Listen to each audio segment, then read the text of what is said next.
Yeah, wagwan man, ladies and gentlemen.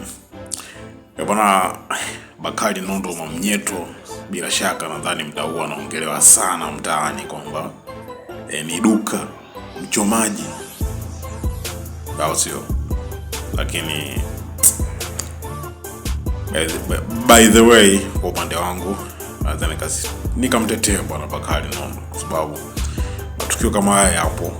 Sio Bakari Nondo ni wa kwanza kuchoma, na yapo sana. Kwa sababu ule mpira, angalia cross ambayo amepiga. Ule mpira alikuwa anataka aucheze au toe. Dhumuni lake sio ajifunge. Mpira ukakatika, ukaingia, ukachuma. Au sio? Mechi ya mpira wa pili unapigwa, ile ya pili kama anakwepa fulani, hii hapa ambaye hii hapa kama anakwepa, yani hiyo alishatoka mchezoni Mwamnyeto baada ya kufungisha ile. Unajua kuna ile hapa kwa wachezaji wetu wa kibongo, kuna ile kumfanya mtu awe comfortable, hamna. Yani kelele za mashabiki nje kwamba wewe, yani Mwamnyeto alichokosea ni kuconcentrate maneno ya mashabiki nje. Kwa sababu alikuwa hana confidence. Mpira unapigwa pa Diara moja kwa moja. Sio hamna. Kumradhi, Diara ni Masalanga huyo. Mpira unakuja moja kwa moja na ichuma. Wao wanapiga chuma nyingine.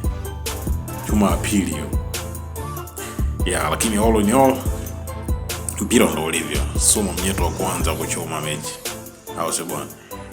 Tuna imani na Mwamnyeto kwa sababu ndo beki kitasa Taifa Stars tunamtegemea ikiwa kama wa Tanzania. Na bado tuko naye sana.